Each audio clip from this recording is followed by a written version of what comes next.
Hi everyone, how's it going? So I'm going to do a live stream today, and it will be on, I'll actually read out what we have to say in the beginning of this. Oh, I've lost it. Where's it gone?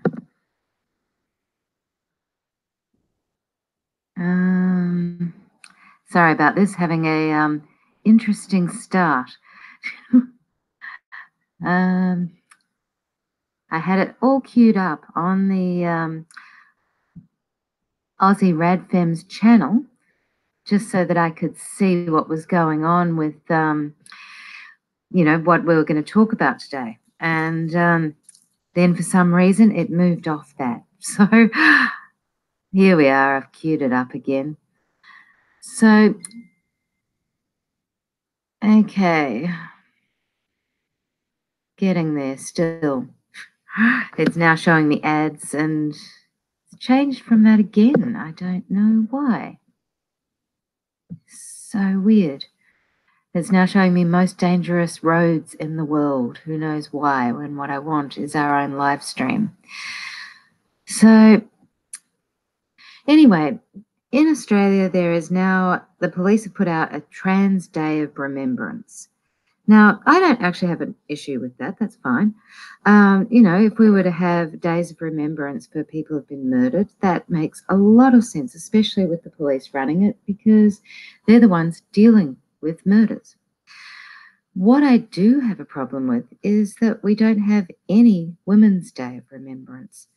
Now, in Australia, there's only been one trans murder in the last decade. So there's a whole heap of people pretending that they're, remembering somebody that they've lost via murder for this Trans Day of Remembrance. Then we have somewhere around, I think it's been over 60 just this year of women murdered. And if you add that up over a decade, we're looking at around 6,000. Now, trans make up something about 0.1%. So if it was the equivalent, the same amount, then you'd expect 60. No, you'd expect 6, sorry. You'd expect 6 trans murders in that same time to have the same amount of murders per population. So we're looking at about 6 times the murder rate of women compared to trans people. Yet we have a Trans Day of Remembrance and no Women's Day of Remembrance. And I think this signifies the value women are shown in our society. So I want to read something out by Andrea Dworkin. And once it actually loads, that is, it was loaded before, and now it's not. Here we go. Okay, she says, Halloween is the appropriate time to commit ourselves to this revolutionary sisterhood. On this night, we remember our dead. On this night, we remember together that 9 million women were killed because men said that they were carnal, malicious, and wicked. On this night, we know that they live now through us. And there's more of the quote, but I just want to say that's in regards to the witch burnings. This is after the second book ever printed in the 1400s, which was the Malleus Maleficarum. And following that was the witch trials and women who were sexually tortured before being hanged, burned, and sometimes they didn't even make it that far because they died from the torture itself. And it's estimated that there was 9 million deaths. So that's what she's referring to when she says, on this night we remember that together that 9 million women were killed because men said they were carnal, malicious, and wicked. And I'll continue with this quote. Let us together rename this night Witches' Eve.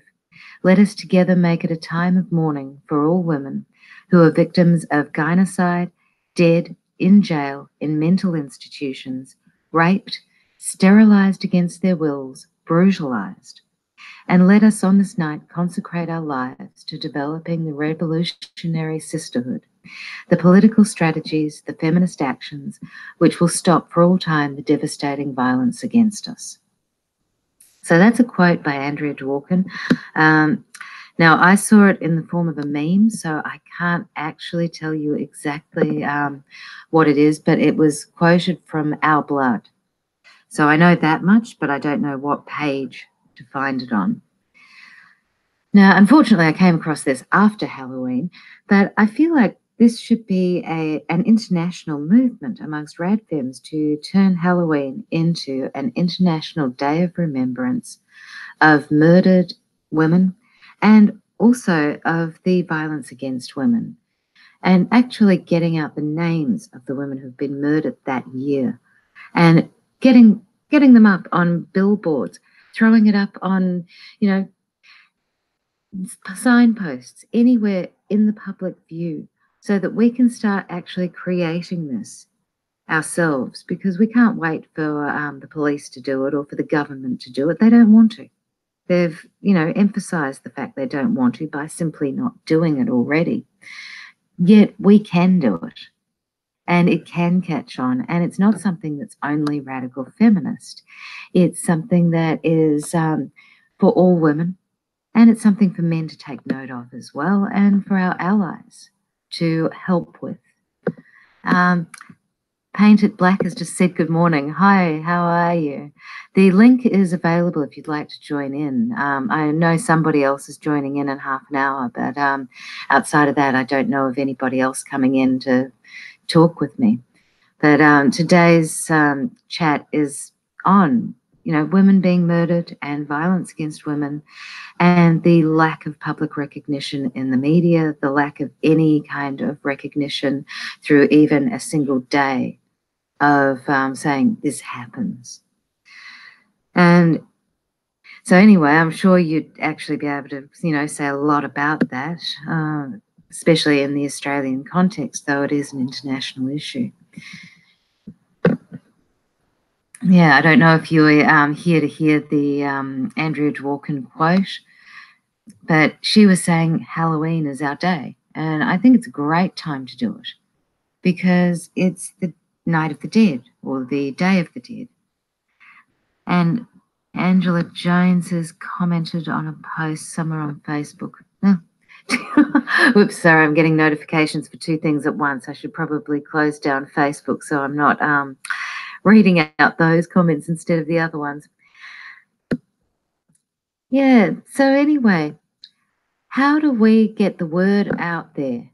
This is the question I want to put forward. How do we get word out that we're going to create a day of remembrance for ourselves, and that it's going to happen every single year?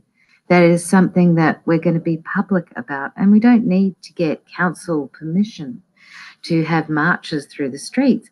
What we need to do is actually just work in our own area, writing down the names of the women who have been in the media, whether it be our local area, our country, our state, our region, or whether it be broader than that, of the highest media profile cases internationally, to just throw signs up, on park benches. That's actually enough for us. We don't need to organise much further than that. You have women doing that all around the world. It will be powerful. But how do we get women to do this all around the world? We've got a year to organise. I think a year's enough time, And I'm really hoping somebody will join in, because we've got 5 viewers. So if you want to join in, the link is in both the description and in the top chat. And that should get you into the Hangouts fairly simply. Now, I am going to change the format of when we do these live streams as well, because we've just had another woman who was doing the live streams, hosting them, say that she can't anymore for personal reasons, and that's fair enough, because, it's a voluntary position. And also being Christmas and New Year, and I've got a new job, so I'm really happy about that, by the way. So it will actually be every second Sunday from here on in. And it will be different times of day depending on whoever's hosting as to what the best time is for them, and also trying to make sure that we make it accessible to everyone across Australia and New Zealand, and hopefully to some internationals as well. So that'll be every second Sunday from here on in. And if it changes, I'll let you know. But back to murdered women in this country. We've had nearly one a week going on. It's actually above one a week across the whole year because the year's not out yet, and we have over 60. However, the average at the moment is one a week. And we've also got this weird violence going on in Victoria at the moment that is randomly driving cars into people. It's happened 3 times this year. One woman had both her legs amputated as a result of being hit by a car. Today we got news of somebody being killed by a car being driven into Flinders, around the Flinders area right near the station. For those who aren't in Victoria, Flinders is like the main train station for Melbourne. So, you know, when somebody drives up on the steps there, they will get at least a good 20 people, if not more. So it's a prime target area. It's happened twice this year so far, that specific spot. And all 3 times it has been men. So twice in Flinders area and once in an inner city suburb near a train station yet again. And as I said, each time it's been men, it's been random. It hasn't had any specific ties to any of the victims.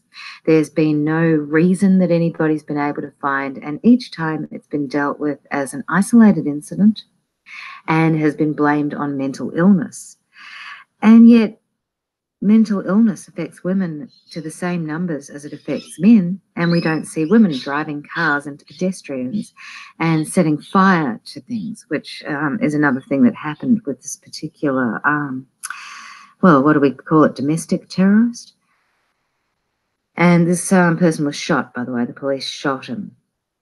And they're now trying to blame it on ISIS, saying that it is a Muslim terrorist attack, which I personally don't believe.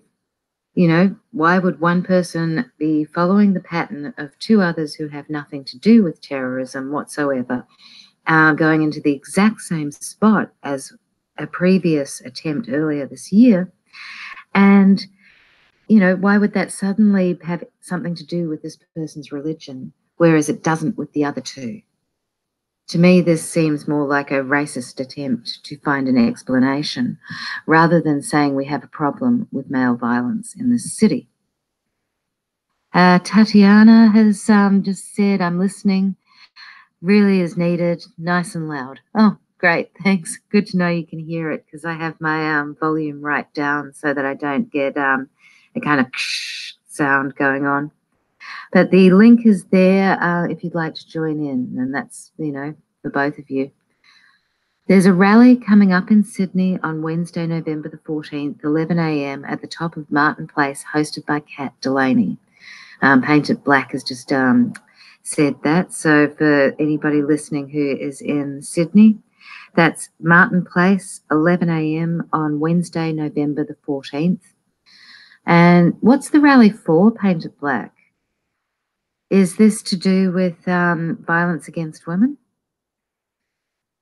I haven't actually heard about what's happening in Sydney. I'm not there at the moment. So, yeah, I do pop in every once in a while whenever I can, which isn't very often. But, yeah, I know Martin Place pretty well. It's a good place for a rally to be held.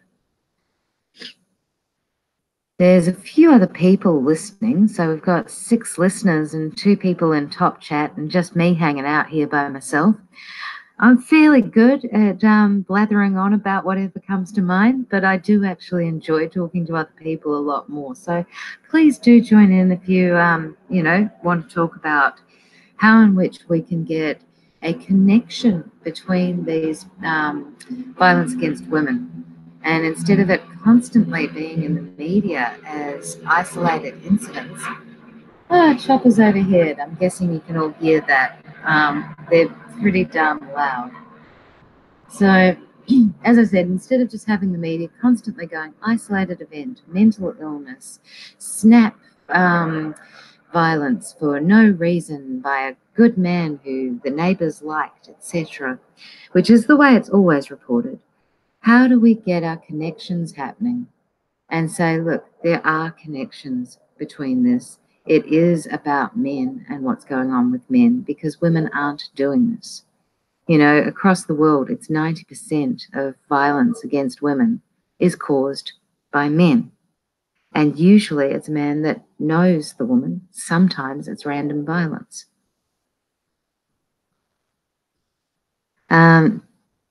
It says, rally, not really. I'm agreeing we need to get out there. Oh, sorry, Tatiana. Yeah, so rally is needed. Ah, yes. Yeah, I see what you mean. Yeah, I was thinking more along the lines of just writing signs and shoving them up on posts and things like that, so that we don't need to have an organizer.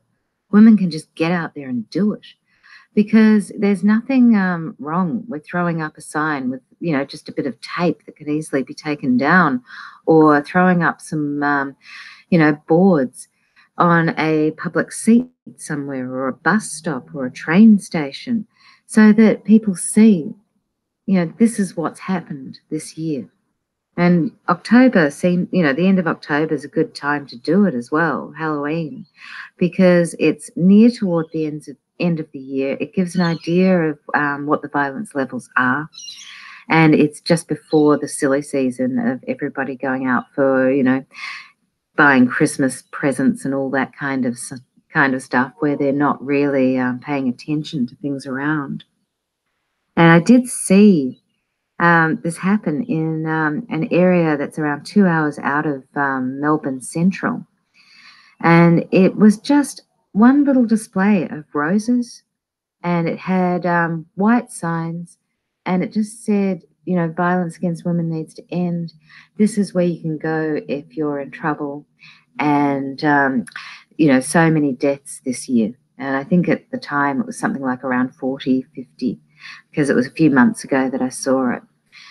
And I just feel like this should be rogue, you know, like that happened because somebody felt like doing it. But imagine if we had 200-300 people doing this across the country on the same day. It would get media attention. And then if it happened on the same day the following year, and it's happened on the same day the year after that, eventually it's going to be something that more and more people start doing and expecting to have happen. And we don't need an organizer. We don't need somebody, you know, saying, hey, everybody, it's coming up, because it'll be something that's happening already, you know?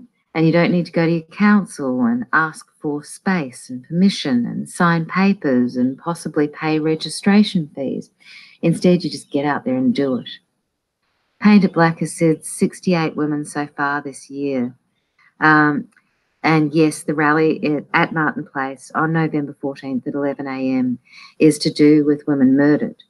So as great as that is, you know, it's a pity that it's not across the entire country, but it's only in Sydney. But, you know, for anybody who is in Sydney, please do turn up to that if you're not at work. Yeah, so I'm still by myself here. I'd still really love to have somebody join in and actually converse with me. But that's okay if you're a bit shy. Just lighting a cigarette here. Terrible habit, I know. But yeah. So has anybody else got any ideas? And you can type in the top chat here if you don't want to, you know, be heard speaking. Any ideas on how we get the media to start making the connections? Because this is probably one of the weakest areas worldwide. The isolated event that's always placed as shocking. The, you know, neighbors knew the person, they were a quiet person, they were nice, they were friendly, there was never any violence coming out of the home. The partner or the parents or the kids are all like, no, Dad was fantastic. He was always, you know, happy. There was no signs. And we always heard that the person snapped, that it was their doctor has diagnosed them as having anxiety or schizophrenia or, you know, autism. Autism is blamed for violence, despite the fact that, you know, every autistic person I've ever met has no violence, and there's no link between autism and violence that I've ever come across. I don't know if anybody else has, but I've seen autistic people say, this is not fair on us. You blame autism because the person has committed violence, yet there's all of these other people here who are autistic who have never committed any violence, and that's the majority. Tatiana said, yes, it's just a short walk, 11 a.m. Oh, that means you're going. Great. Down to Parliament House. Oh, sorry, that was painted black who said that. What is the cheapest, best way can you make signs with? Well, I would say just getting cardboard from, you know, the supermarkets have cardboard boxes that they're constantly throwing out. You can get them for free. Get a black marker pen from, you know, the $2 shops. Sometimes you get packets of 3 of them for $2. And if you want to, you can get the cheap paint from the same store, $2. And, you know, paint your cardboard white and then just black marker pen over that so it stands out. You don't even need to do that. You can just do the black marker straight on cardboard. But if you want to make it pretty, you can go to op shops, pick up 50-cent magazines and cut that out, paste it on, and so that you've got headlines that you can make up, you know, and or you can go to the library and photocopy or print out stuff from the internet that is the headlines themselves, you know, stating when it was and what newspaper, and, you know, put that onto the cardboard boxes. There's a lot of ways of doing this for under $10 or even under $5, you know. Even things like, you know, if you've got stuff in like broken appliances, you know, you've got an old toaster that died and has been sitting in a cupboard for the last 2 years, paint on it and throw it outside, you know. What else? You can, I'm trying to think of ideas that even just A4 paper, you can write on that and just stick it up with a bit of tape or blue tack. And that can go, you know, on lampposts and chairs and things like that, or bus stops. I would avoid writing directly on anything just because if you get caught, that's vandalism. Whereas something that's just blue tacked or taped, you're probably, you know, if you get caught blue tacking something onto a signpost, you know, the police are just going to say, do you have permission to do that? And if you say, oh, do I need it? They'll probably say, yes, you do, and then give you a warning, you know. So we can do this without getting in legal trouble or breaking the law. Thanks, I live near a bottle shop. Perfect. Yeah, they will have heaps of cardboard boxes that they have to throw out. So just grab those for free. I mean, you shouldn't get charged. I think there's the odd place that they'll say, oh, the policy is we're not allowed to. And most of the time that's only because they've only got one person in the store and they don't want to go out the back and leave the store unmanned. Because I've worked in retail quite a lot, and that's one of the things that I've been told. You know, and the other time is when it's in a staff-only area and they really just don't want to go out the back and get all that stuff for you. Then they'll say, no, sorry, we've got a policy against that. But supermarkets and bottle stores should just have it out the back in the alleyway, you know. So it should be like, yeah, just go outside, grab as many as you want. And the other thing is they usually crush cardboard boxes. So if they've already been crushed, they'll say no as well. Outside of that, should be fine. Finally, somebody's joined me. Laurie, how are you? Okay. It was my birthday yesterday, and I overdid a little bit. So I only was on my tablet in my bed when I realized you guys were on, and you said you could use somebody joining in. So here I am, looking a little worse for the wear.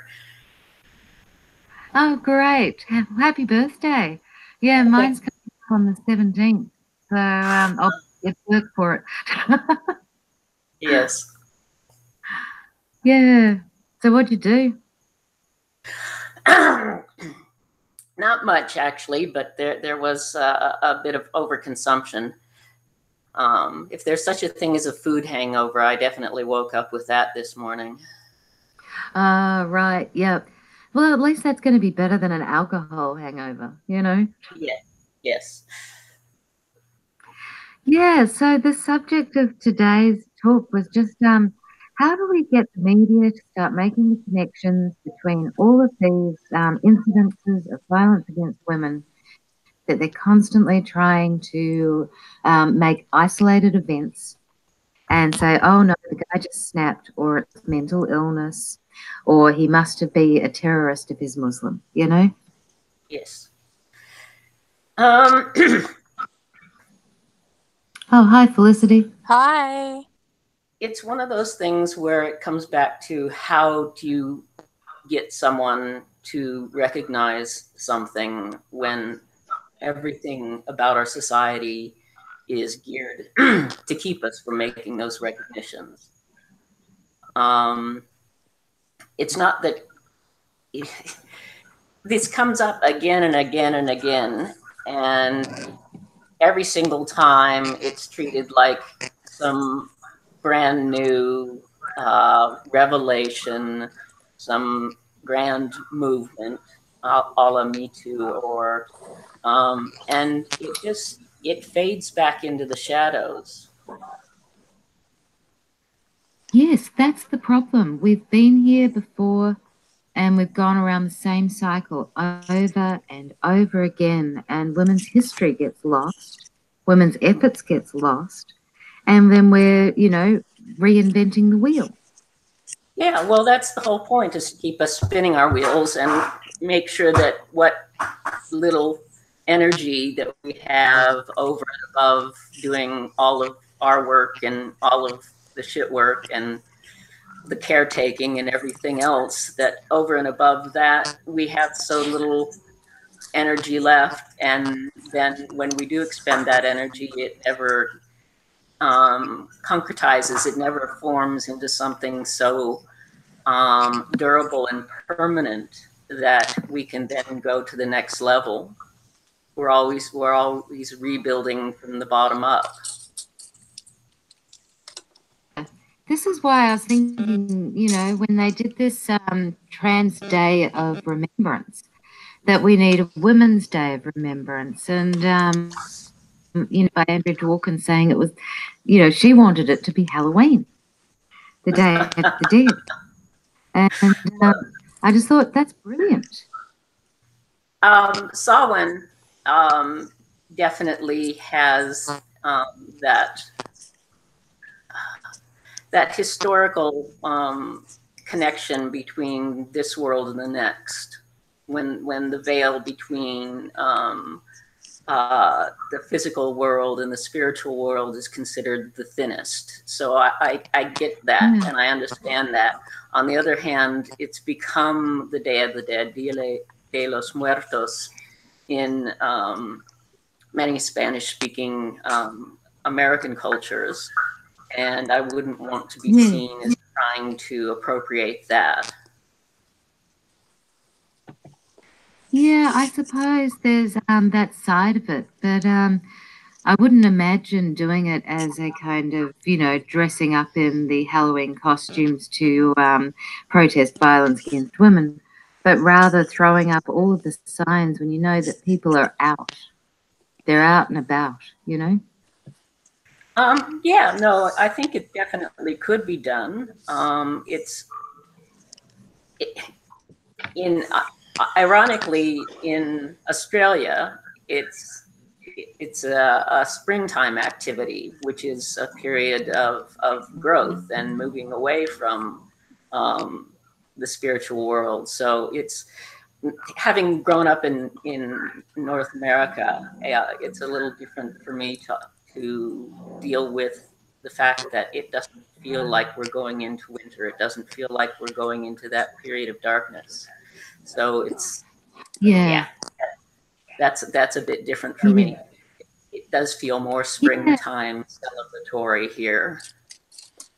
I think with the women's like having a day for women, I think, you know, like I, you know, maybe controversially opposed to a day, but I think that there is a scope to, you know, when there is a day of, I don't know, a birth of a great woman who has done great work, we need to use those sorts of days to celebrate great work by great women. So, you know, when it's the birthday of such and such, or when we have celebrations like that, we need to make the most of them, because the way that history has been structured is it wipes away those type of women from it, and the best way to show women's achievements is to look at them, to celebrate their birthday or celebrate the day that they invented something, or all that sort of stuff. But to have a day, I think, you know, kind of then, like, I think it genderizes the day rather than actually celebrating the achievements of women who have done amazing things. And for women who, you know, have done caretaking and have done all of that sort of stuff, which is noble work that should be celebrated, then we should be making the most of Mother's Day. We should be sort of saying, look, you know, instead of Mother's Day being a day of breakfast in bed or, you know, presents or something like that, we should be using Mother's Day to say, look, this is unpaid labour. This is stuff that women do all the time, not just on Mother's Day, not just on Father's Day, or not on their birthday, but every day. And we should be starting to look at Mother's Day as a way that workers use things like May Day, or something like that. I think that would be far more effective than sort of having a day for women to recognise women's achievements, because we don't really do that for men anyway. So, you know, I think to degenderize it, we should, you know, if it's a birthday of someone, celebrate it, make a post about it, have a cover photo, do all of that sort of stuff. And I think that's a way to make sure that memories of women who have done great things are remembered rather than not. Well, I don't agree with degendering, because, like, for me, I wasn't looking at a day to commemorate women's achievements. I was looking at a day to make the links between male violence against women, you know, and actually getting the names of the murdered out there. For sure. But then I think instead of having a day to do that, why don't we just, you know, when there are, you know, when there is violence against women, you know, when there is, you know, situations where, you know, we maybe should have a day against violence. We should have a day that looks at, you know, respectful family environments. That would be something that we could get behind, in my opinion anyway, rather than a day that's sort of set. Because, like, I think a lot of people are starting to sort of wake up to the fact that women are being unfairly treated. And I think that a lot of people are making those links. But, you know, we should have a day that sort of says, look, you know, you may not think it's violent to, you know, catcall, or you may not think it's, you know, because a lot of people think domestic violence or violence against women is the classic case of guy comes home, bashes wife goes to cops. Rather than, you know, man has, you know, degraded that girl over a period of time. Now she's starting to think that, you know, he's right about her. Words of violence too. Financial violence is a thing. So I think we should have a day against violence, and for peaceful relationships, rather than a day of, you know, like I remember, I think it was in Russia, I think, where they actually had, you know, a protest where, you know, they got out coffins for all women who have been killed in the last year. And that was really powerful.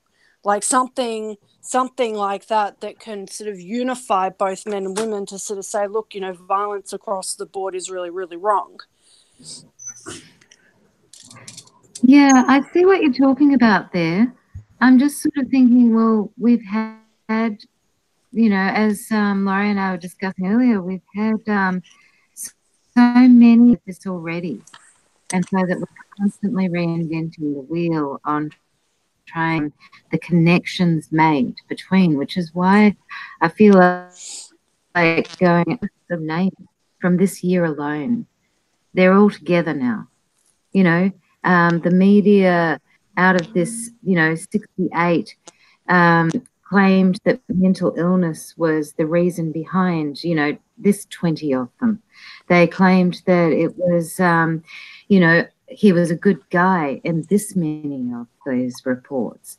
And to actually just really lay it bare, that's something we haven't done before. We haven't actually looked at those, stats and had a day where we just shove it out of those faces. Yeah, I'm tending to agree that kind of campaign, it, as you say, like there's the Trans Day of Remembrance, when in the entire last year in the UK there wasn't a single trans person who was murdered or killed, versus the 1,000, 1,300, I don't remember, the number of women who were killed in the UK last year. And again, it's telling that I can't tell you the number of women off the top of my head, because it's so quotidian. It's such a daily, weekly, happens all the time type of event, that and I don't think we need to have another campaign against violence. We already had the government come out and make one punch, king hits, a much greater crime, even though that happens much more infrequently. As somebody, I read this last week, that that if sharks were taking as many people over the course of the year as were women being killed by mainly their partners, we'd be culling all the sharks. And yet, we can have this number of people killed, this number of women killed, and it's still not raising the alarm, not in the way one, guy killing another guy on Burke Street, as horrible as that was. Again, the government comes out and, we're doing everything we can to stop terrorist violence and Australian values, blah, blah, blah. And it just, that never happens. And the only instances when we have had real, when Jill Maher was, and I believe that's how you pronounce her last name, was killed, or Eurydice Dixon, when it's a stranger rape murder, then suddenly, and especially if it's of a white woman, suddenly it's a big deal in the news, and everybody's talking about it.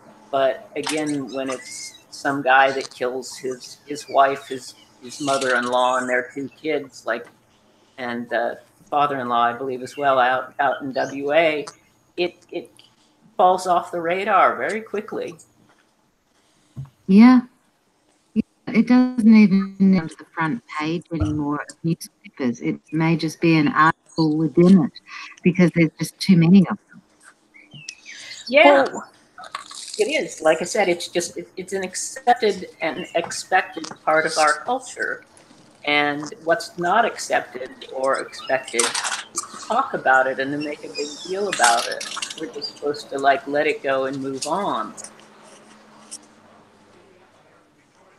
Well, I think with this sort of situation, what could be more positive, I think, is that I don't know, something around looking at the judicial system. We have to remember that Jill Maher's killer, was out on parole for his third time. That kind of person should not be able to get parole.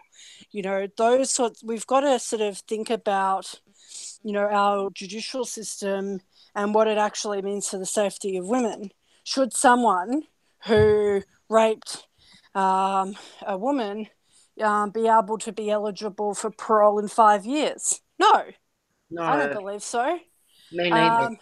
And so, therefore, we've got to sort of look at what the structure of our judicial system looks like. Like, for sure, we can have a day, or we can run a campaign, but if the judge is still handing down lenient sentences, then these sort of people will be still on our streets. They're still having their freedom. They're still doing all of that. We can also teach men not to rape. We can still have respectful relationship classes. We can still do all of that.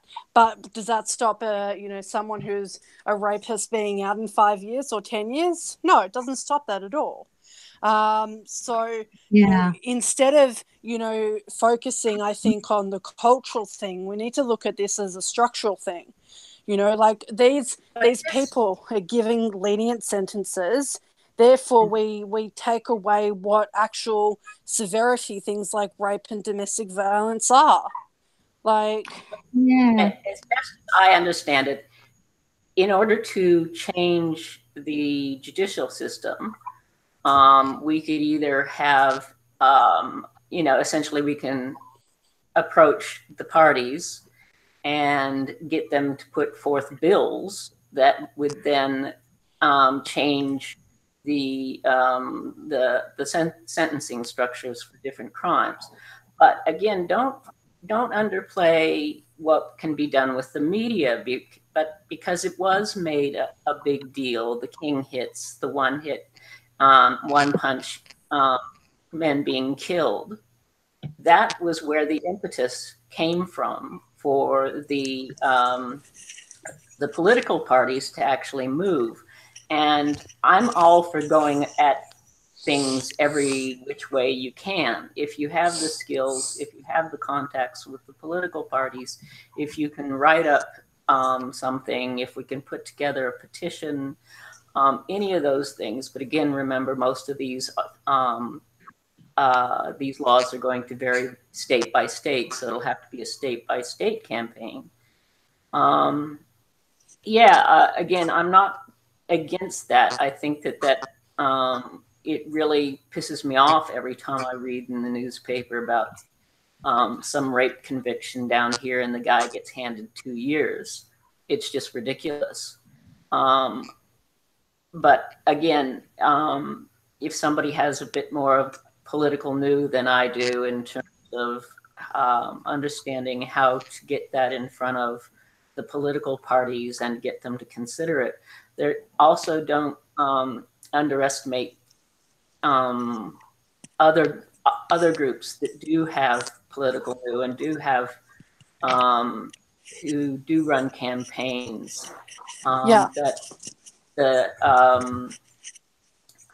am I thinking of? Like Anglicare, and a lot of those groups have their own internal political campaigning groups who do know how to write up things and get it before the government. And if you were to talk to them and say, look, this is something me and my friends have been talking about, we're really concerned about where this is going. You've run a campaign against the harms caused by gambling. They've done that in this state and other states.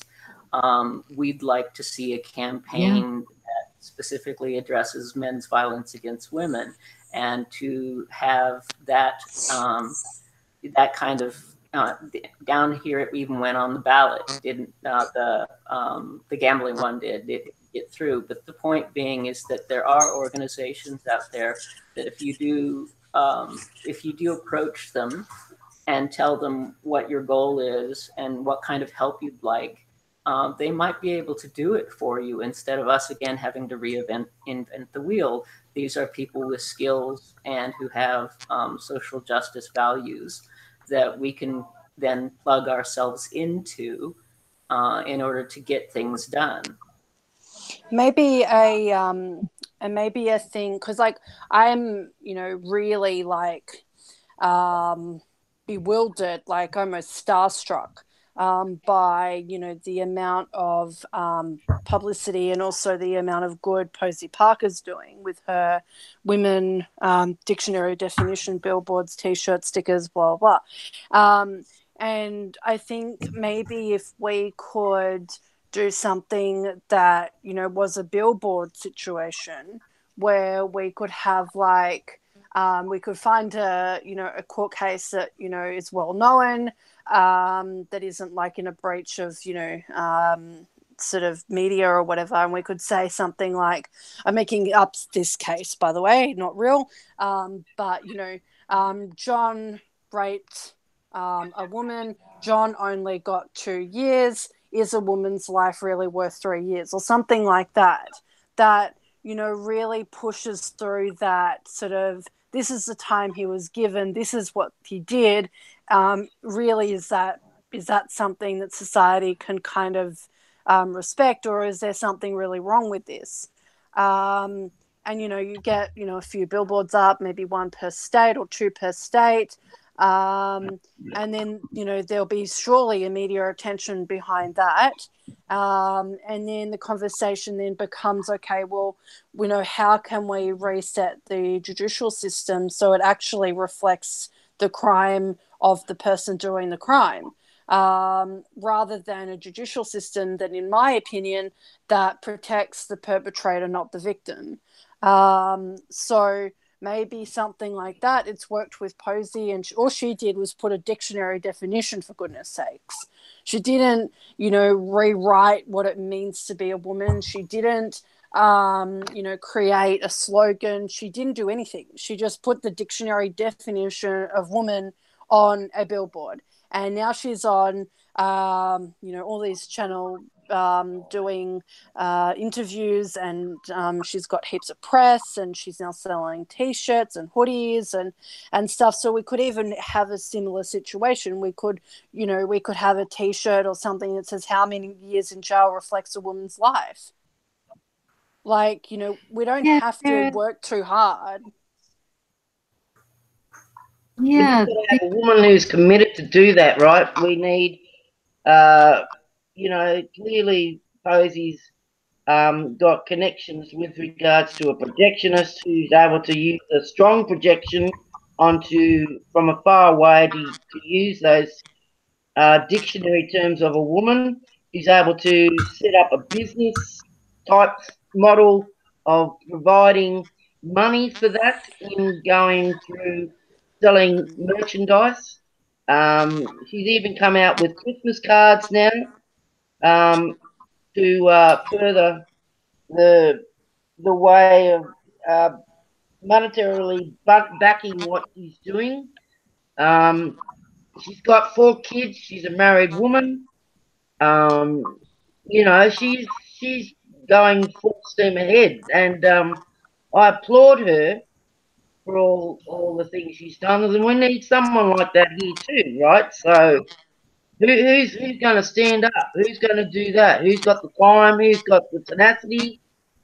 How are we going to get this done? If it's all well and good, we can say these things, but the fact is, we need action. We need to do it, not talk about it. That's why I'm sort of more with the grassroots style, where it's like, how can we do this for under $5? You know what I mean? All because I know for myself, I don't come from a middle class background. I don't have the income to be able to, go, oh yeah, I'll just throw a couple of grand in and hope that it comes back. I don't have it available. So I always look at, what am I able to do? Because, if it's under $5, I'm able to do it. And if I'm able to do it, other women are able to do it as well. The other, so I would look at things like, why don't we lobby for prison reform? where if it's a non-violent crime, the person doesn't go to jail, they get, you know, home detention instead. And that is going to point out very strongly who is violent and who's not, because you will see that 90% of people in jails are male, if only violent crimes are in prison. You'll see that women aren't doing these things when those statistics come up. It also would prevent the privatisation of jails, which they're trying to do in certain areas, and they're doing that with women's prisons, not with men's prisons, you know. And most of those women are in there for self-defence or for drugs, and in some states there's women in there for prostitution. So, you know, non-violent crimes. And if you have privatisation, then you've got this body, this corporate body that makes money off keeping them in there. So, you know, we're bringing up in a way that brings the class analysis and also protects women at the same time without it costing us anything. We're bringing up multiple different, although interrelated, topics now. I don't know the statistics again for Australia, but in most places there are already it's the average is 18-1, which is essentially 95% of people in prison are men and 5% are women. So you already have that breakdown, even with having 98% of all violent crimes committed by men. So I agree with you. I would like to see most women not imprisoned if they're not convicted of a violent crime. And I'm certainly against the privatization of prisons, which happened way back when I was still living in the US. And again, they were going primarily after women's prisons because women are much more compliant. That was the bottom line. They could make more money off of women's prisons because they could take things away from them. If, as we've seen with men's prisons, they take away, you know, the exercise yard or whatever, and the men riot. Literally, they start burning the place down. But you can keep cutting back and cutting back and cutting back on women's services, and women will just comply and learn to live with it. And the other thing that these private prisons were doing with women was constantly treating them in a punitive fashion, which is to say they would write them up for minor infractions so that they would actually get their sentences increased, because the more bodies in the prison, the more money they were making. So again, it was on all sorts of levels very bad for women. And I agree with you on that, but I don't think changing the prison population, which is already predominantly male and almost exclusively male when we're talking about violent crimes, I'm not sure that that's going to hit home those numbers in the way that you think it might. I don't even think most people are aware of the current numbers that there are. I mean, everybody knows that women are much less likely to be in jail and much less likely to be violent criminals. But again, I don't think most people have at hand this sort of 5%, 95% breakdown. Oh, it's changed. About 3 years ago, it came out in the media that I read anyway for Australia that the fastest growing prison population was female. And what they were finding was that women were getting jailed for crimes that men would get off, you know. So a man might get a warning or be told, oh, yeah, you can do community service, whereas a woman would be jailed for the same crime. I think it was around 3 years ago that I read about that. And so, of course, they're targeting first Indigenous women, and then it was more your working class and poverty class white women, you know, were the second largest number. So I think it's changing the percentage of women in prison compared to men in prison, because it's a targeted racial and gendered problem. again, I would agree with you on all of those things. And again, one of the reasons why we've seen women's numbers increasing disproportionately is that they were so low to begin with. So as a percentage, it tends to go up rather quickly. If anybody has the exact numbers to hand, that would be great. Again, the experience, especially of Aboriginal people and non-whites and white working class women in the prison system is all pretty fucked up in terms of both how they're treated by the courts, how they're treated by police, and how they're treated once they end up in jail. I'm all for a abolitionist mindset when it comes to nonviolent crimes, and especially for women. I don't know if you want to come back around to this whole idea of a day of remembrance. It's entirely possible, and again, it's not always the best thing to water down your message, but it is entirely possible to have sort of a multifocal viewpoint where you have domestic violence statistics and names, and where you have looking at how. So, but let's just say our umbrella term is violence against women, and then we talk about the cultural violence against women, the institutionalized violence against women. Those sort of things can all be drawn together under that umbrella. But again, it would require having a certain sensibility that you're going to be very clear and concise about why you are naming these things as altogether part of a larger problem. Yeah. Oh, I definitely agree with the non-criminalization of non-violent crime. I've been a pro-legalization of marijuana campaigner for many years, and what you see is that a lot of people who are engaging in, it's not I don't think it is a crime, so I don't call it a crime.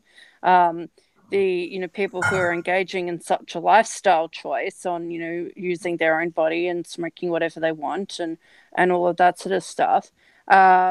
I think it's really sad that these people who are often young people who are often socially disadvantaged in some way, who are often in a situation of not being able to defend themselves with like a lawyer or something because they just don't have the financial means.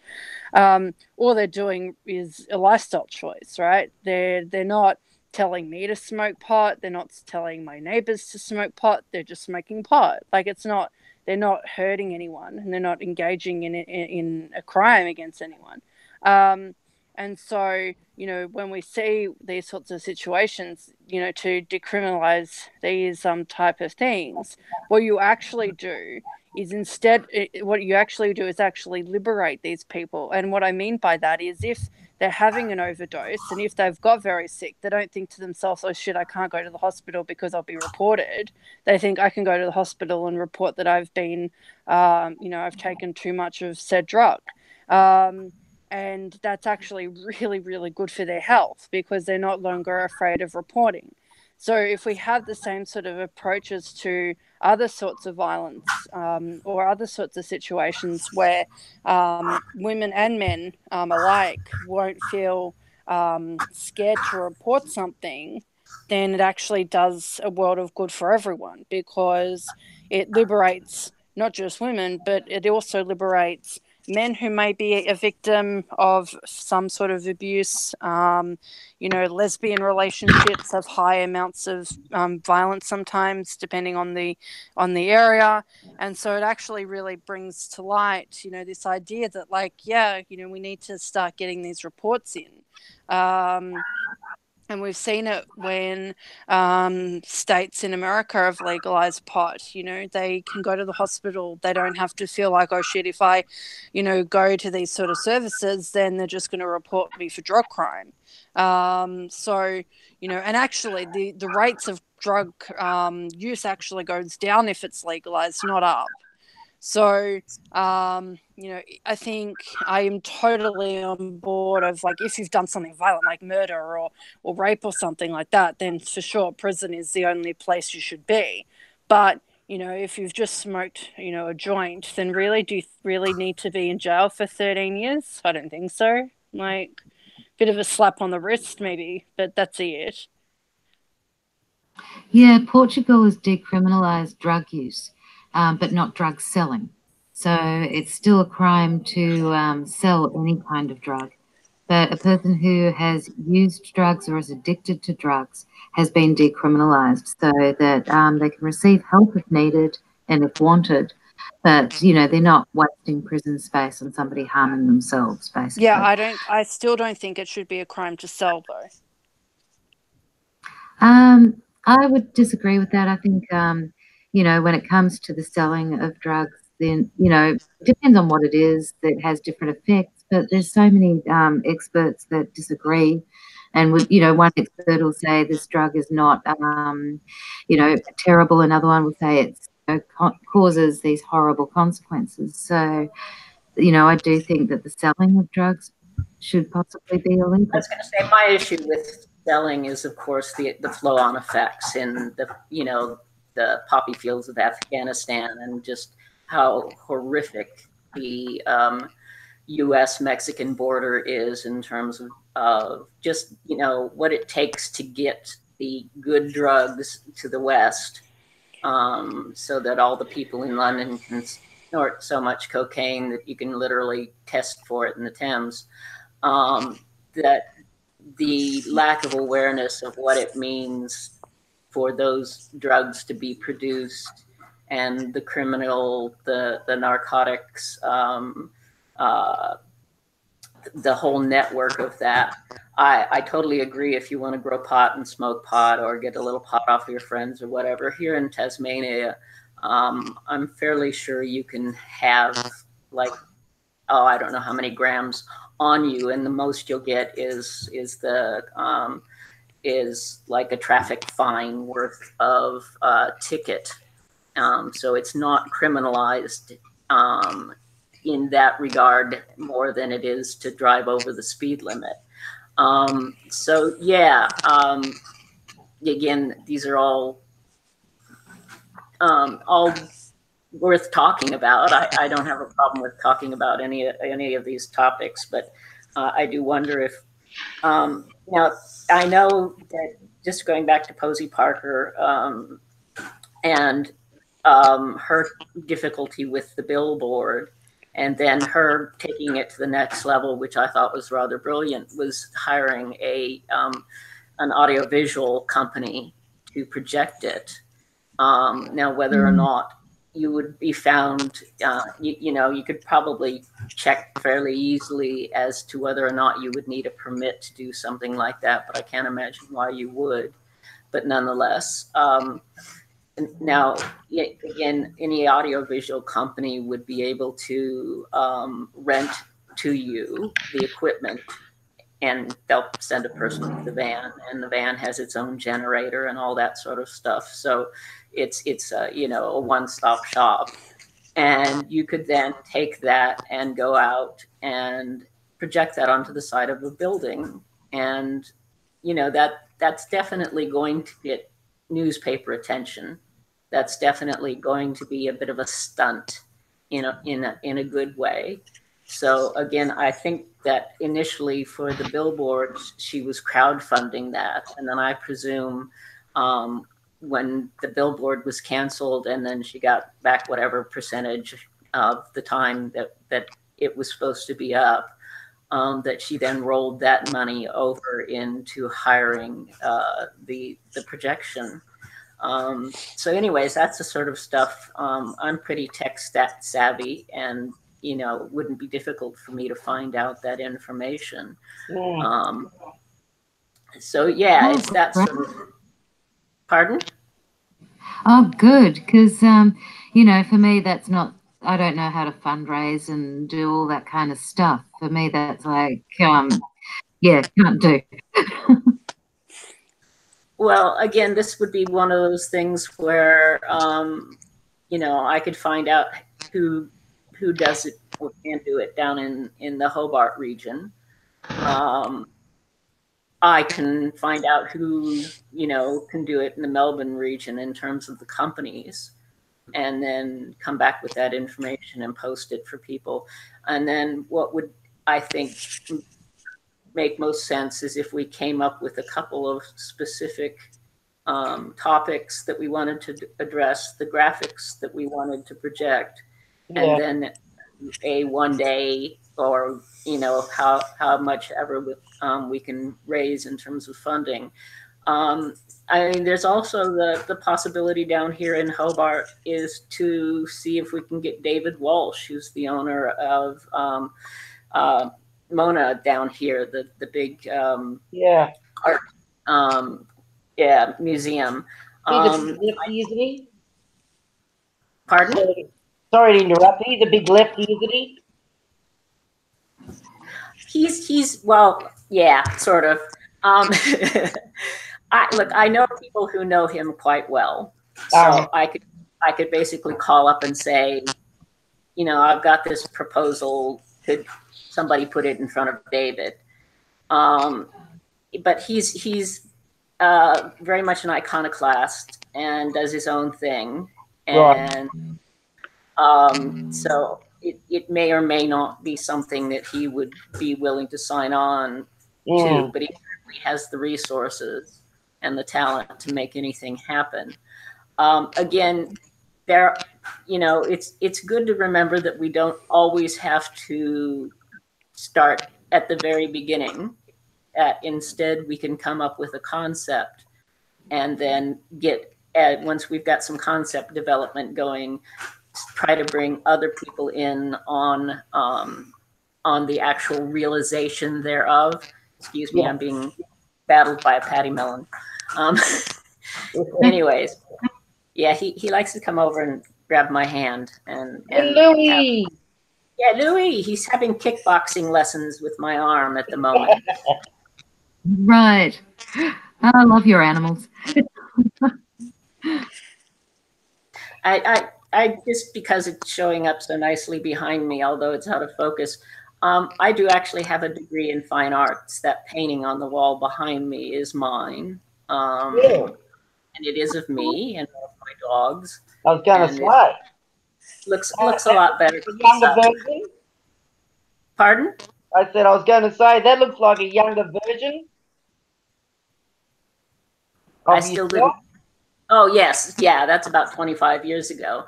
And one of my great Pyrenean mountain dogs that I had. But anyways, the point being is that I do have graphics and arts abilities. So I'm willing to plug in where I can with whatever skills I have. The actual realization thereof, getting out of the house and doing stuff like that, is a little bit too difficult for me for a lot of things. But things that I can work at in my own time at home, I'm more than willing to help out in any way I can. That's great. Yeah. That's a generous offer. Thank you. Yeah, it is. It really is. Because, we've all got different skills. For me, I find it really easy to come up with ideas and to do a lot of reading, and I can get out of the house. I don't have the background skills of art or, fundraising or any of the financial side of things. And I don't have the resources either. So, I sort of come at it from the angle of what I can do. And that's got a lot of gaps in it, obviously. Well, girls, I've got to go. We'll chat soon, yeah? Yeah, thanks. Okay. That sounds great. Okay, fantastic. Good luck. Thanks. All right. See you Bye. next time. Bye. Yeah, well, I just saw today regarding the rally, as short as it may be, just online today that this young woman who is was homeless in Sydney, and she's in the LGBT, oh, you know, the alphabet soup acronym.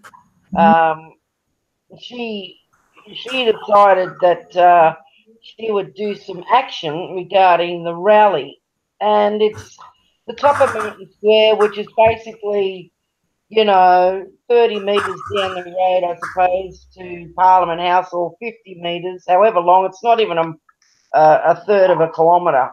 But the fact that she's actually getting up and doing something inspires me. I don't get out a lot myself, but yeah, I thought, well, geez, you know, she's taken the gauntlet and she's running with it, and I'm going to think, well, you know what, that's inspiring. I think I'll just get out of my comfort zone a bit and go and, you know,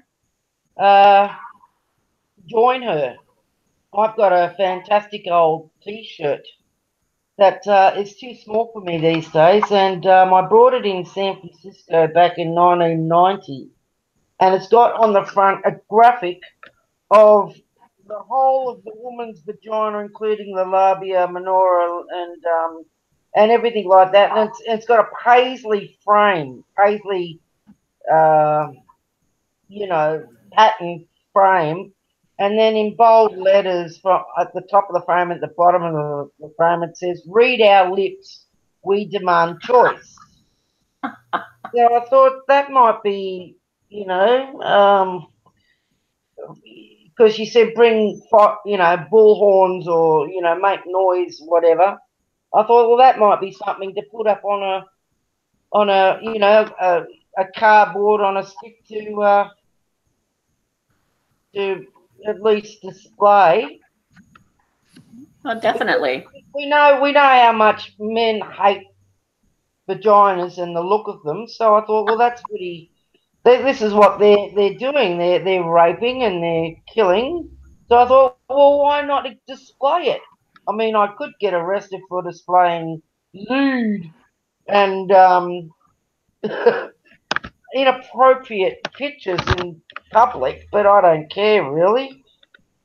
You could always do something like replace the actual biological, you know, labia with a lotus flower symbolizing it, because it's a very well-known symbol.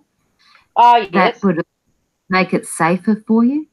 Well, like I said, I don't care. I think we got to hit them in the eyes, Yeah, because you probably the do. words aren't doing anything. So we've got to hit them in the eyes.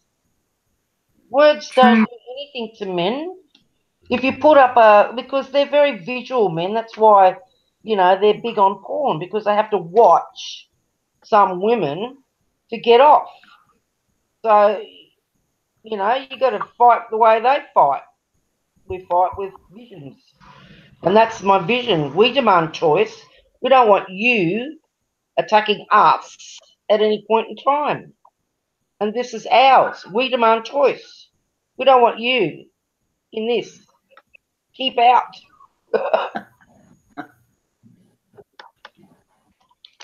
I'm just going to run to the bathroom and leave you two to chat for a minute, and I'll mute myself.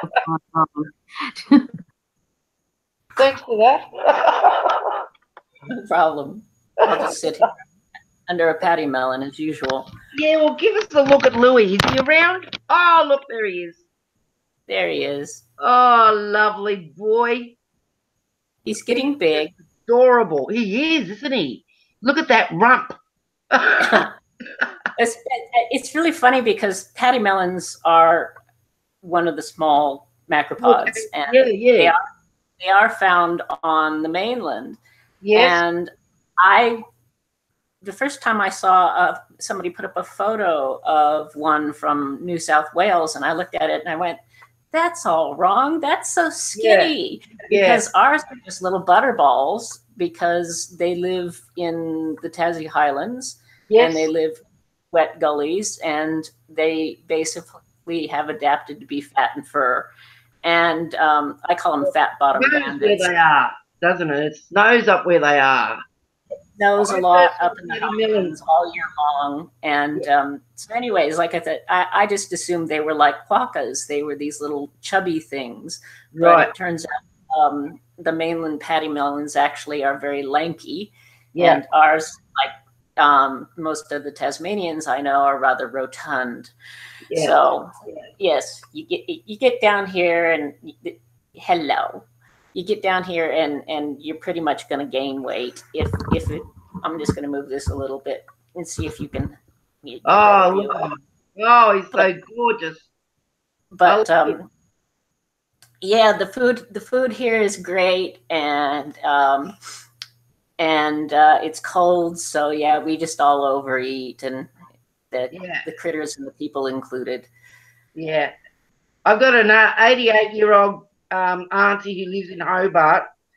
The last time I saw her was, you know, over a couple of decades ago. So I'm going to head down there fairly soon and catch up with her, because she's basically the second last surviving relative, you know, in that era. The other one's demented and in care. And she's my auntie by my mother's brother, so she's in Brisbane. So yeah, like I said, I've seen more of my auntie in Brisbane, who is my auntie by marriage, than my auntie by paternal. So I'm going down there relatively. I thought I was going to go down there this month, but I haven't been well enough. So what I'm going to do is I'm hoping to do it in the new year. So maybe I'll come and catch you up sometime. Sounds like a plan. Yeah. And do you have my Twitter handle? No, I'm not on Twitter. Oh, you're not on Twitter. Okay. All right. Well, maybe we'll catch up through here somehow. But well, when it's close to the date, I'll give you my email, or you can give me yours, and I'll let you know the dates and things like that. I want to go and get my license again so I can go and hire a car. Okay. I actually have a channel where I put up some animal videos, mostly on YouTube. And it's just what my handle comes up as is Lori, Lori, and then the number 0 and then Taz, and you can leave me a message there. Okay, Lori 0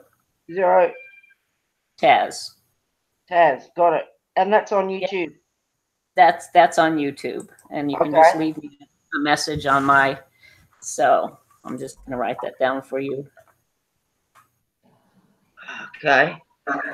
There's 2 chats, by the way. There's Top Chat, which is public, and there's people in this actual conversation.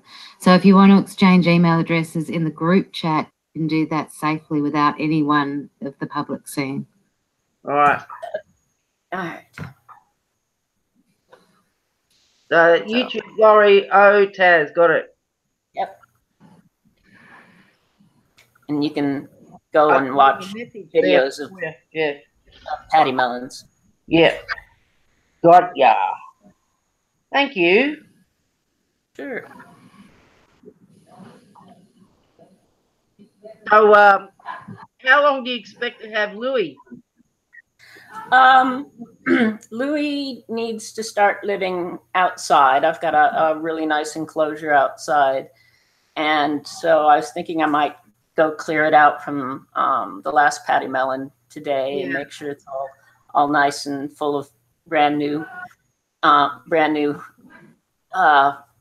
branches and such. And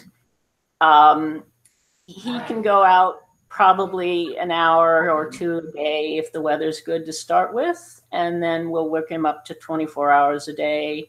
And then once he's been into that situation for about 2 to 3 weeks, so he's hardened off, he'll go to a soft release site. So I suspect I'll probably have him maybe another 5 weeks, 6 weeks. Well, that's good. You've done well. I mean, he looks like he's a well-adjusted little man. Yeah, no, he's great. He's going to do really well. He's got attitude, which is good. Yep. So, and people, again, they're all like, I wouldn't want to get rid of them once I've had them. And it's like, no, the whole point is to rewild them. And once they're outside, even in my enclosure for a while, they get really wild very quickly. And that's good. That's what you want. So I want to know that he's going to go out into the world, and they don't live very long, about 4 or 5 years. Mm-hmm. So, even the devils don't live very long. They're about 5 to 6 years at most in the wild. And I think we've had one go to 9 in captivity. So a lot of our little marsupials are kind of live fast, die young. Yeah. And there he goes on my keyboard again. So it's that thing where you kind of have to just, kiss them goodbye and say, have a good life. Yeah. Yeah. Well, that's where we're caretakers. That we're not adoptive, We caretake our wildlife. That's how it works. And sure, your heart gets real close on them, but the end goal is that they've got their habitat that they've got to be assimilated in. So that's the best thing. Yeah, and truth be told, I like having the little sort of toddlers he's trying to eat the camera. I like having all the things that the point where they're interactive with you and they're sweet with you, and then they turn into buffy teenagers, and you're like, bye. Exactly. Yeah, it's the best of both worlds. Yeah. Well, yeah. Oh, I looked up the percentage. Sorry, love. Oh, it's all right. I was just going to say, I looked up the percentage of female prisoners for 2006 and 2017, and 2016, and in 2017 it was 8.1%. So it's climbing very fast. Yes. The 2018 stats won't be out till like February, March next year. But if it climbs the rate it did this time, we can expect it to be around 1 in 10. Wow. Yeah. That is very high. And it also tells us, sort of both ends, that women are being over-criminalized, and that that we're over-criminalizing nonviolent offenders and we're under-criminalizing violent offenders, which is to say, I think a lot of, as we were talking about earlier, a lot of men don't get sufficient sentencing. We've all seen things where guys who, even if they're convicted, they just get a slap on the wrist and back out into the community. So I think that children, Yeah. So I think it'd be interesting too to see a breakdown of, and again, if anybody wanted to do it, I'm not particularly inclined to do the footwork, but it would be interesting to see what the sentencing breakdown is. It would be interesting to see the violent versus nonviolent crimes, all that sort of stuff. And again, my interest in this, of course, is primarily what's being done in terms of women being criminalized for nonviolent behavior. Mm. Yeah, I wonder if that information's already available. I reckon the place to look for that information would be the prison abolition movement. They probably actually have that info. Oh, I'm sure they would. Not abolition of jails 100%. I think violent criminals belong there, but you know, they are still a likely source of that info. Well, yeah. Again, somebody will have the information to hand, and it's always better. It's always better to, you know, use somebody else's work than to try to do it yourself, especially if you're not already aware of the resources in terms of going and finding it. So, yeah. That's what I'm thinking, because I mean, radical feminist work, if you actually put it all together, it would take, you know, a good 300 years of full-time work to get it all done, you know. So trying to find somebody who's already done it just seems like a good starting point. Well, especially in the internet day and age, you know, it's not like when we were kids and we had to go look up things in the like Dewey Decimal System in the card catalog and and hope your library is well stocked. Yeah. No, this is the day and age of, you can probably find it online and check a few sources just to make sure. I remember in the 80s there was stuff like that going on down in Melbourne. Like there was a couple of us Sydney dykes that travelled down to Melbourne, and there was women that we met and that the women that I travelled with knew that were about, you know, getting statistics of women in the jails down there, and also they were part of a group that would help them with legally with their cases about how they were represented, and it wasn't a great representation because many women used legal aid, of course, because no one had money. So they did a lot of work in regards to helping them in the prison system. There was a woman that was in Pentridge, I think, that now lives in Queensland, who was quite, who was quite known. I've forgotten her name though, unfortunately, of the treatment that they received in prison. She wrote a book, and it was about how she was jailed, and that her representation left out quite a lot of information that would have prevented her from being incarcerated. Do you know this woman? Is that familiar? The story? It's not to me. I don't know if No. you've heard it, Laurie. No. Yeah, nor I. Well, that's a shame, because like I said, this was in the late 80s I'm talking about, and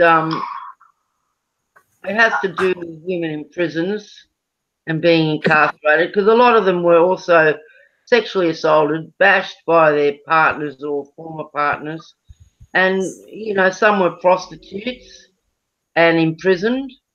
So there was something there that I thought could pertain to what we're talking about today regarding women in situations where we're being unfairly treated and not being recognised for that. I'm sorry I don't have enough information. That was a whole lot of wind. Yeah, I'm just trying to look it up now. I'm Googling women's prison in Melbourne 1980s to see if anything comes up, because if it was a large case, then it should pop up somewhere within the... It started like a movement too, you know. It started a little movement of a bunch of women who would support and did some protesting outside of the prison. Right.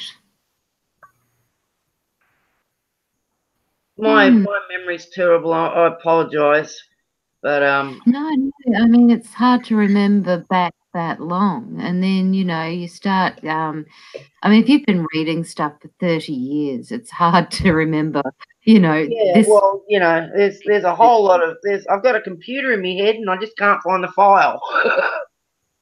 yeah, it's not coming up for me at this stage either. Oh, the key words probably aren't right, you know, so never mind. But I'll see if I can do something about that and come back with that later. Yeah, fair enough. It's still good. It's something we can look up later and sort of to now. But, you know, I feel like the prison situation and women's criminality is central to understanding violence against women as well, because it looks at the system's violence against women, you know, and then, of course, that links to the family court violence against women, you know, in the way that it's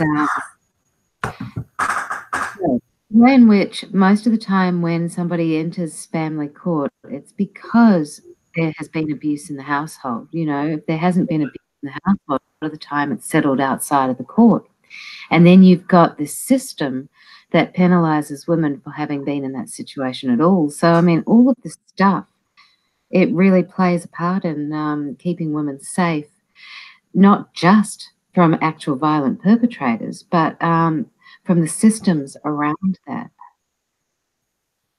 Right. I'm just looking up some woman that I follow on Twitter. Her name's Debbie Kilroy, and she's part of the Sisters Inside. And I'm just gonna throw up that link really quickly. Come on. Thank you so much. That's so better.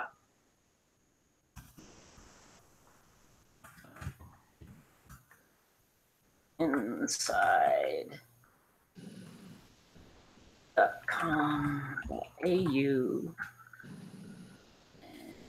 And her name, hang on, I've got too many screens open at one time.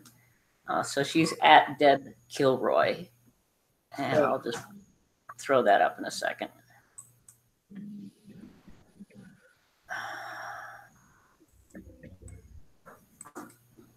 Come on.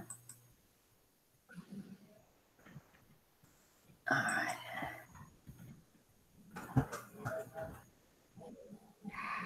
So we've got Helen started the movement.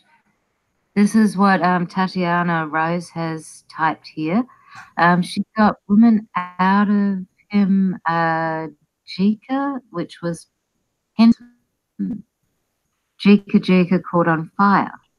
And the webpage is sisterinside.com.au. Right. And, oh, right, Laurie's written that there. Yeah. Yeah. That's what I was talking about the late 80s. Helen Barnacle set up the stage. So thanks for finding that information, both Tatiana and Laurie. Yeah, now we know what we're talking about. But Debbie's on Twitter a lot, and she's a prison abolitionist for women. And I'm sure anyone could just pop over and, you know, if they don't already have the information up on Sisters Inside that you're looking for, just posit your questions and get whatever information you were looking for. She'd either have it for you or be able to tell you who you can contact to get that information. I'm fairly sure. Like I said, I follow her on Twitter, and she's really plugged in, and she's constantly attending conventions and talks to address the women in prison,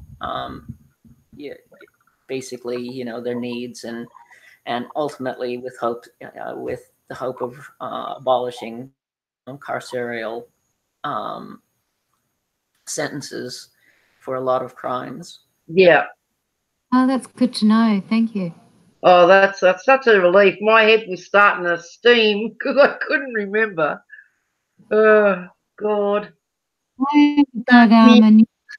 Judith, how are you? Hey, don't block me.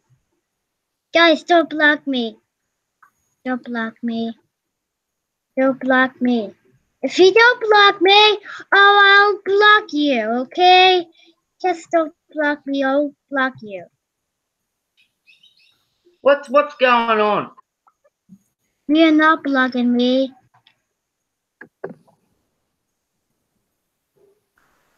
Okay, I think I am going to eject. Yeah, I don't know what that's about. You're not gonna check. Because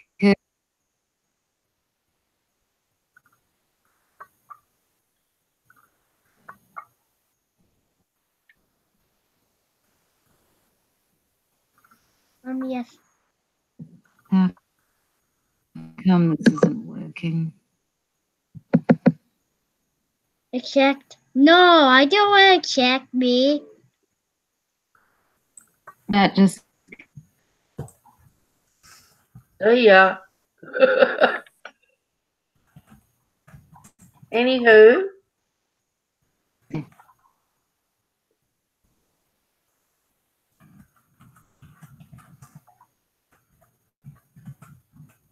Still here? then, do you know? Was it because there's another Yes, two kids popped loud. up.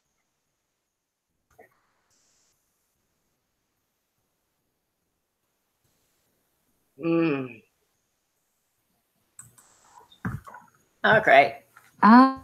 Don't check me. I think I just ejected the wrong Don't check person. me.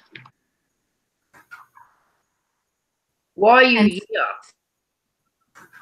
Can you say your Listen, screen, what? Lori? Are Lori, you just screen. saying Just say your don't screen. block me? Just say your screen.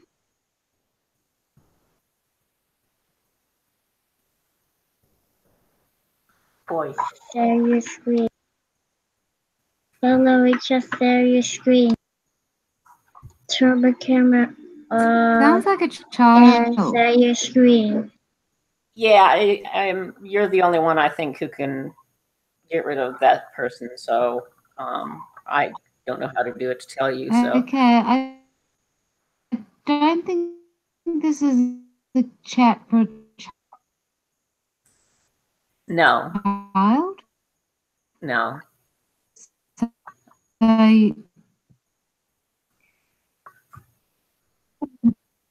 it appears they're mirroring my screen. Yeah, so they're not much of a child, are they? Unless they're really technically smart. Which most kids are, I suppose. I'm trying. Yeah, see, it's a young. I don't think it's a boy. I think he's into. I think it's.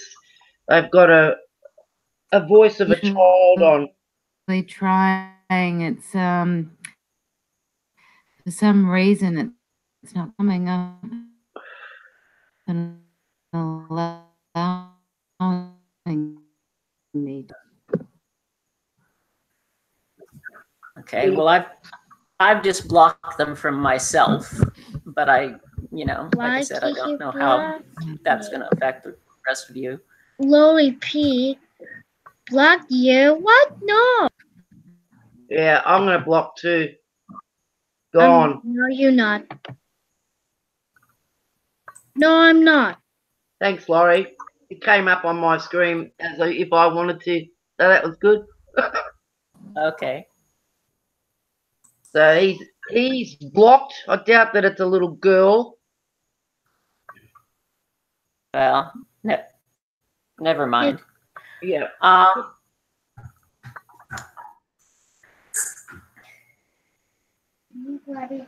So if I were to look into audiovisual companies that could provide projection and get an idea of what the cost on that might look like and have that for whenever we're going to speak next. That'd That be sound fantastic. that a plan? Because I'd be willing to donate towards that. Well, that would be my thought, is if we had a if we had the numbers, if we knew what it was going to cost, we could then at least look at what kind of, GoFundMe fundraiser we'd have to put together in order to raise that much money. Where would be the, Sydney and Melbourne would probably be the priority gigs, so to speak, and we just need somebody to coordinate in both of those areas. In terms of, dealing with the companies and probably going out with them on the night and making sure that the projections look like what we want them to look like, or scouting out ideal buildings and areas that would be the best to project them on, that sort of thing. But again, depending on the message, there's the jail in the middle of Hobart. If we wanted to say something anti-carceral, there's the Parliament House. There's all of these things that are very easy to access here in Hobart. Maybe not so much elsewhere. We don't have any of that, the sort of anti-terrorist bollards and whatever happening here just yet. So it's pretty easy to get access to most of the buildings. Anyways, that's kind of my thought, is that let's start with the availability of the service and the cost. Right. And go from. Yeah, great. That's wonderful. All right. Thank you so much. Oh, I sure, don't know where S Valley's gone, because once I blocked her, I can't see her. Once I blocked, what's his name? Yeah, no. Same. It's just a blocked screen, so I have no idea either, and really don't care. Well, I do care about S Valley because she's hosting. I just can't hear or see her. Oh, okay. Have we lost? I think we may have lost her.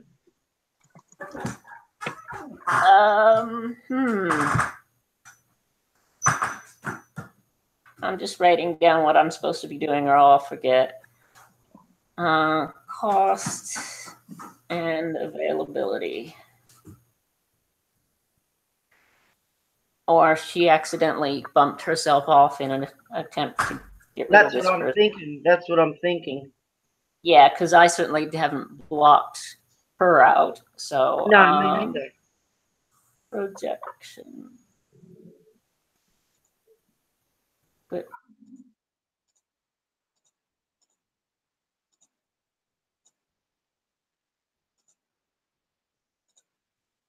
Seaside, why are you muting me? You Wheelbarrow blocked Laurie. Oh, good, he's left, idiot. Oh no, you blocked Mom. He's blocked you. You have to unblock it. Get guys to be unblocked. I want to get guys to be unblocked. Can I get unblocked? Oh, now I can. Thank you. I'm back. Yeah. All right. Asshole. So, yeah. Whoever's the. He's gone. He's gone. He's left the group. Okay, I was going to say whoever's the moderator is going to have to be the only one who can, essentially eject someone. Yeah. But okay, so I'm near Hobart. So what would be other? Okay, Melbourne and Sydney. No. Yep. No. Is Brisbane or Adelaide or what? Where are people that they'd be willing to coordinate their area?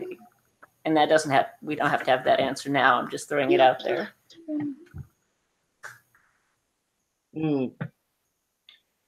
Well, I'm not sure about Brizzy. Mm-hmm. I'm here in Sydney. Okay. Yeah, it's we're back. Yep.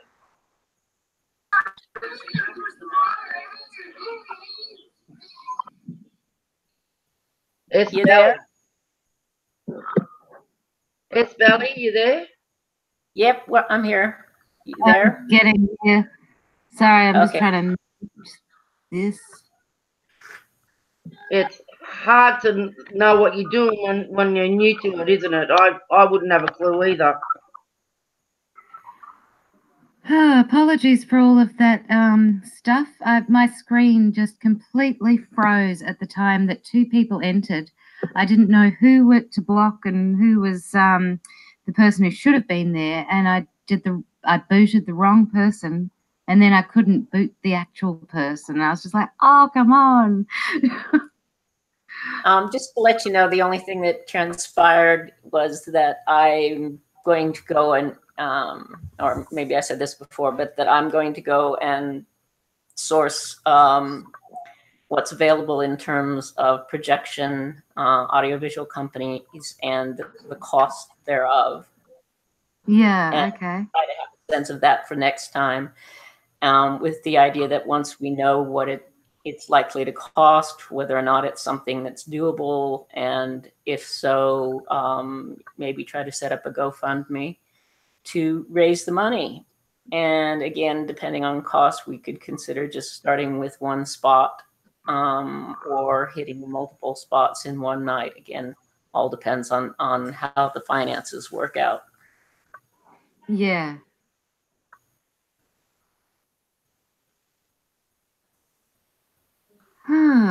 Well, We've got a person that came in called Seaside Wheelbarrow. I don't know how you're going to get rid of him, but he's in the top chat now, or was. But anyway, that sounds like a great idea with Laurie, and I just said that I'd help. I'd be willing to contribute to that.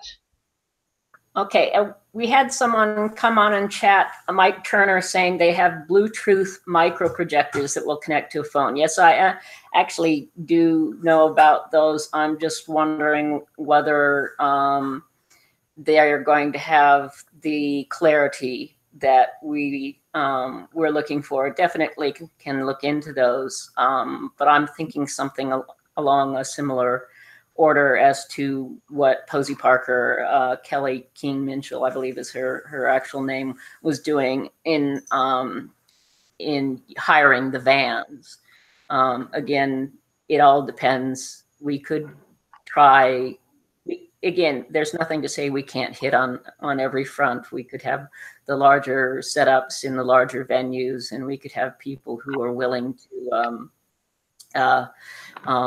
if they can rent one of the little micro projectors or whatnot in other areas to sort of spread the message.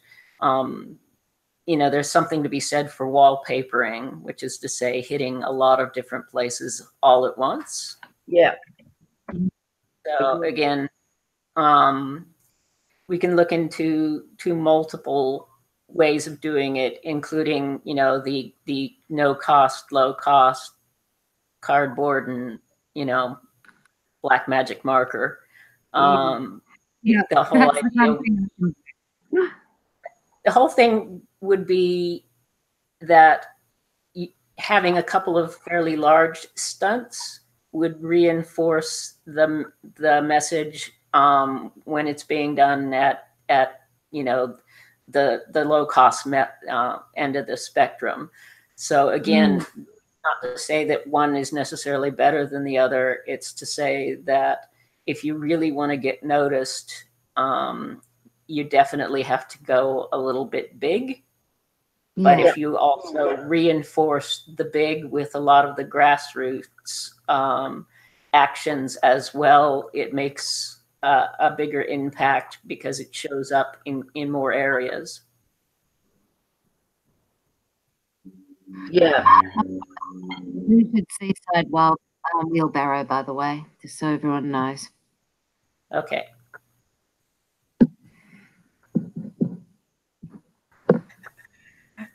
Well, I look forward to hearing those things, or like yeah, that'd be great. I think that's I think we need to be doing more affirmative actions in regards to this, because, you know, the only way we're going to get the majority of society thinking about things.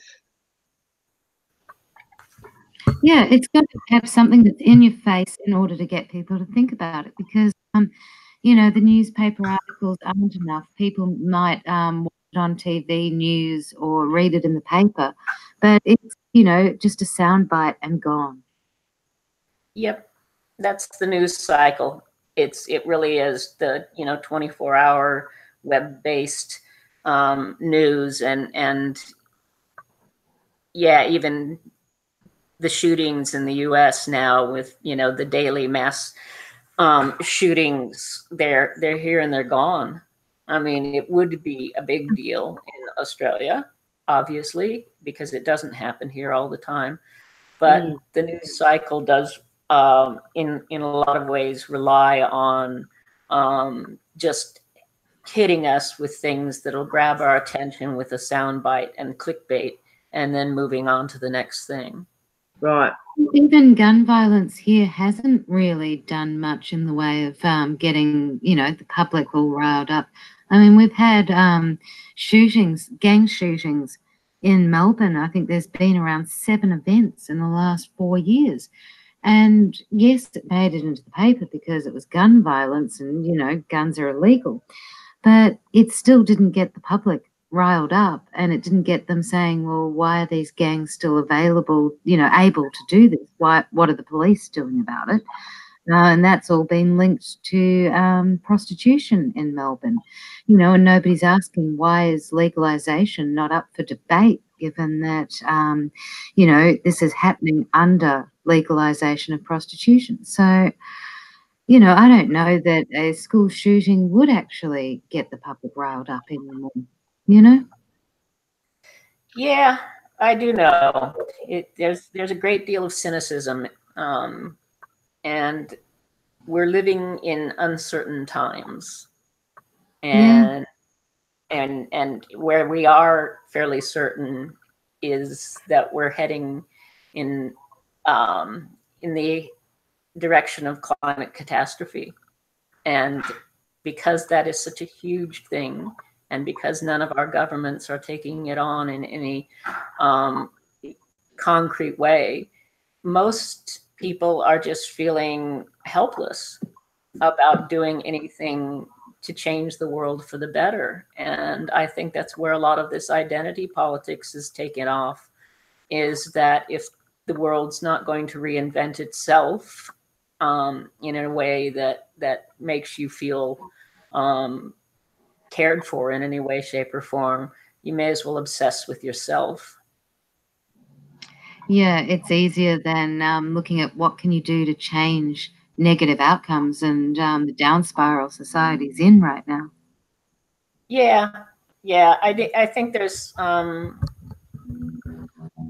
it's definitely a worldwide phenomena, I think, in some ways. I obviously cannot speak for every culture and every continent, but I think there is a lot of cynicism and a lot of, look what happened in Brazil with voting in the far right president, who's basically going to open up the rainforest, the lungs of the world, to whatever exploitation will line somebody's pocket in the short term. Yay. Yeah. Like I said, I'm such a bummer. I'm really a nice person, but I just know far too much about, how the world works. Yeah. Well, we've all been desensitized regarding the gun issue. I mean, it's been like that since the 70s because of all, and 60s maybe, because of all the, the TV shows, the movies, and then it's played out on the streets. Like, remember the show Streets of San Francisco and stuff like that, when it all came out in the 70s. It was all about shoot 'em up. And then, stuff like that was playing out. America's a gun culture. We know that because it's in the Constitution. Whereas other countries, I don't know any other country that has a right to bear arms. Well, actually, you know, man, this gets argued a lot. We don't have a right as Americans, and I am still an American citizen, to bear arms. We Right. have the right to a well-regulated militia.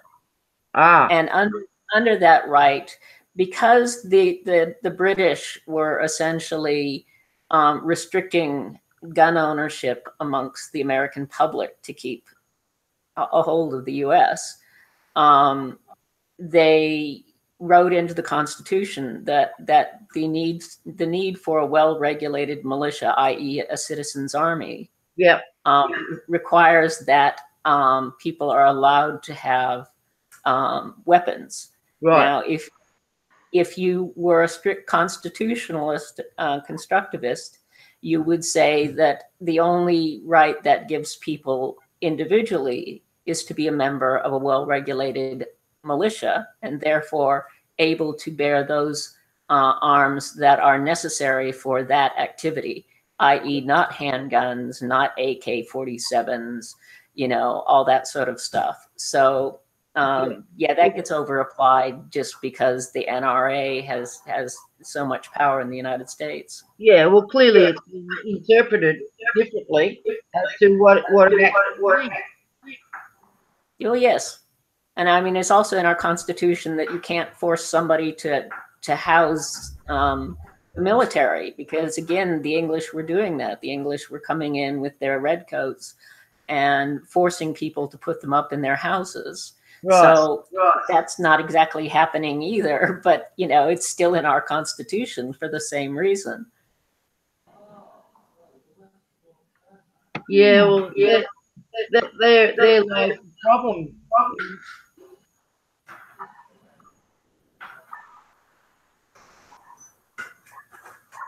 My mic is yeah, I was going to say you're dropping out.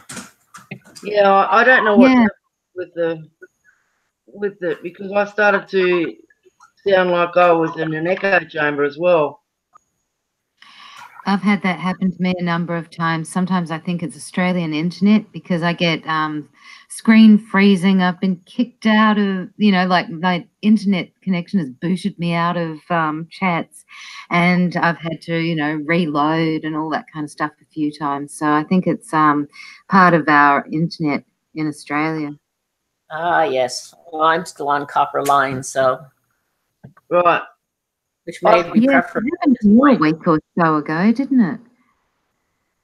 Yeah. Yeah.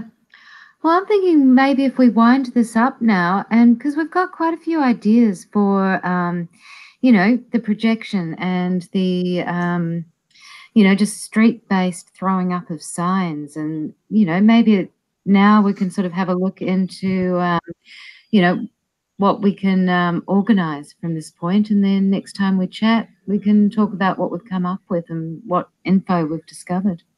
Yeah. I would just say, throw out to anybody who's still listening, that if they had, remember, if you can't read it going by in 10 seconds doing 45 kilometers an hour, it's a chapter, it's not a billboard. Right. Okay. That if we're gonna project something like that, it needs to be direct to the point, you know, clean graphics, that sort of stuff. And again, I can help with the graphics, but if people would just think of what kind of wording of a particular issue under the umbrella term of violence against women, that they would want to highlight, how they can get that information across as quickly as possible. Okay. That's okay. 68 women killed. Safety matters. Yeah, something. Yeah. But again, yeah, exactly. Safety is kind of an unstructured word in this regard. But it's got to be something. We can all help. Yeah, name the perpetrator always. Yeah. Okay. It's very important because in all of anybody who follows anything that's written in the newspaper about violence against women will see immediately that it's all passive voice, that the perpetrator is generally removed from the story and it becomes all about the victim. Correct. So name the perpetrator, name the action, that they were murdered. Yep. Be very concise, but also be very clear about how this is a very specific range of events that you're talking about. Anyways, we can all talk them over and hash them over with one another when it gets to that point. But for those of us who have been paying attention to how things, if you haven't read any of you can go back to Robin Lakoff's Man-Made Language, and you can The Elephant in the Room and Noam Chomsky, Defending Democracy. All of these things will give you a really sort of in-depth look at how our public language elides over the actions that we don't want to talk about and focuses on that, as we were saying at the very beginning, the minutia, the individualization of the thing, rather than how that thing is part of a greater whole. Yeah. So just kind of keep trying to pull that back together, and you actually kind of have to go against your own instincts in how to phrase things, because we're all a part of this culture and we've all learned that phraseology. Yeah. Can I just read out this meme that I've got, that I found? Yeah. I'll read what was written and then it was crossed out, okay? What was written: how many women are killed by men every year? Then it's crossed out from women. How many men kill women every year? Then it's got again, there's three phrases. How many women are raped by men every year? Then it's got how many men rape women every year? And the next one is how many women are assaulted by men every year? Then it has how many men assault women every year? And underneath, big red writing, it's got stop making conversation about violence against women passive. Yep, exactly. It's how the language is important on how we phrase. And that's what the media is really bad at doing, is phrasing it in a passive way against women. Mm-hmm. Well, it's the passive voice that makes men not responsible for the actions that they do and focuses on the victims and makes them, therefore, actively responsible for what happens to them. So, yes, totally agree. Yeah. But again, these are the sort of things that we can help sort of with one another with, in terms of the grammar and how to make the best use of the language in terms of trying to say exactly what we're trying to say. I'm being stared at by a Patty Mellon again. Anyways, somebody wants I might have a look at Sister Insider, see if I can find that information. And yeah, we're now doing the live streams every second Sunday because I got a job which is gets in the way of me doing the midweek ones. And we also had one woman who was hosting not be able to anymore. So there's just two of us left hosting now. Okay, I will write that down. Sunday. Yeah. And giving 24 hours notice on here anyway. And so, you know, if you're subscribed to Aussie Radfem's YouTube, it should come up saying, you know, tomorrow live stream. Yeah, great. Thank you very much for spending your time. I appreciate it, that's for sure. And it's great to meet others like-minded and Patty Mellons. Yes. And other women around Australia. Yeah, and to our 10 viewers, please don't be shy. Come in and chat with us. It's really good to hear women's voices and to be able to actually hear the voice and the intonation, because it changes the text. Indeed. Yes, it does. Yeah, and thanks, Laurie and Paint It Black, for joining us. Yes, No and problem. Thanks. everybody with their See you, Laurie. suggestions in the comments. See you next time. See ya. See ya. Bye, Louie.